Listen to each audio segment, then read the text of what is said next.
विधान परिषदेची निवडणूक अट्टल आहे, कारण आता विधान परिषदेच्या 11 जागांसाठी 12 उमेदवार रिंगणात उतरण्याची दाट शक्यता वर्तवली जाते। महाविकास आघाडीकडून 2 ऐवजी 3 उमेदवार रिंगणात उतरणार असल्याचं समजतंय। महाविकास आघाडीकडून काँग्रेसच्या प्रज्ञा सातव तसेच शेकापचे जयंत पाटील आणि ठाकरे गटाकडून मिलिंद नार्वेकर ही निवडणूक लढवणार असल्याचं समजतंय। त्यामुळे विधान परिषदेची निवडणूक अट्टल होतीये। त्यामुळे आता नेमकं काय होतंय विधान परिषदेच्या निवडणुकीत याकडे पाहणं अतिशय महत्त्वाचं आहे। जुई जाधव या संदर्भात अधिक माहिती जाणून देत आहेत। आमच्या प्रतिनिधी आमच्यासोबत लाईव्ह जोडल्या जात आहेत। जुई, आपण पाहतोय विधान परिषदेची निवडणूक अट्टल आहे, कारण आता विधान परिषदेच्या 11 जागा आहेत आणि याच 11 जागांसाठी 12 उमेदवार रिंगणात उतरण्याची दाट शक्यता वर्तवली जाते।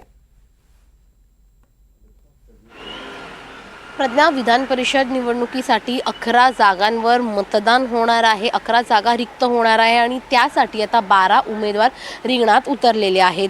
खरं तर महायुतीने 9 उमेदवार दिले असून महाविकास आघाडीने 2 उमेदवार द्यावं अशी इच्छा होती त्यांची, परंतु महाविकास आघाडीने 3 उमेदवार देऊन आता ही निवडणूक अतितटीची केलेली आहे।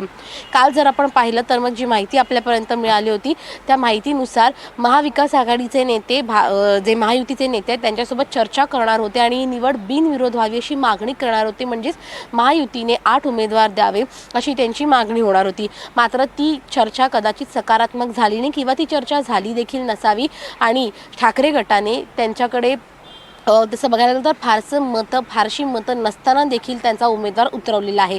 खरं तर विधान परिषदेच्या 11 जागांसाठी 23 पहिल्या पसंतीची मतं आहेत, जी प्रेफरन्शियल मतं आपण म्हणतो ती आहेत आणि असं असताना देखील आता महाविकास आघाडीने त्यांचे 3 उमेदवार उतरवलेले आहेत। विधान परिषदेमध्ये गुप्त मतदान असतं, त्यामुळे मतं फुटण्याची दाट शक्यता दिसून येते। ज्या वेळेला शिवसेनेची बंडखोरी झाली, त्यांचे आमदार गुवाहाटीला गेले, त्यावेळेला विधान परिषदेची निवडणूक होती आणि याच निवडणुकीमध्ये मतं देखील फुटली होती। त्यामुळे कुठे ना कुठेतरी या निवडणुकीमध्ये देखील मतं फुटण्याची दाट शक्यता आहे। खरं तर महाविकास आघाडीकडून काँग्रेसने प्रज्ञा सातव यांना काल उमेदवारी जाहीर केली आहे, तर दुसरीकडे राष्ट्रवादी शरद पवार गटाने शेकापचे जयंत पाटलांना पाठिंबा जाहीर केला आहे। मात्र असं असताना आता शिवसेना ठाकरे गटाने त्यांचा उमेदवार देऊन पुन्हा एकदा ही निवडणूक चुरशीची केलेली आहे। कोणाला तरी एकाला या निवडणुकीमध्ये फटका बसणार आहे हे मात्र आता निश्चित झालेलं आहे।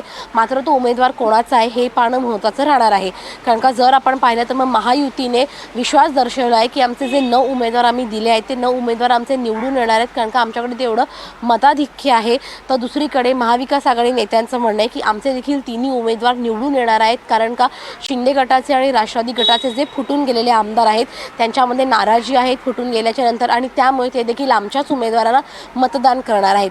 त्यामुळे जो फटका लोकसभेमध्ये महायुतीला बसला तसंच काहीसं चित्र ह्या विधान परिषदेच्या 11 जागांसाठी दिसून येतोय का एक महाविकास आघाडीच्या उमेदवाराला फटका बसतोय, हे चित्र जेव्हा मतदान होणार आहे त्याच दिवशी स्पष्ट होईल।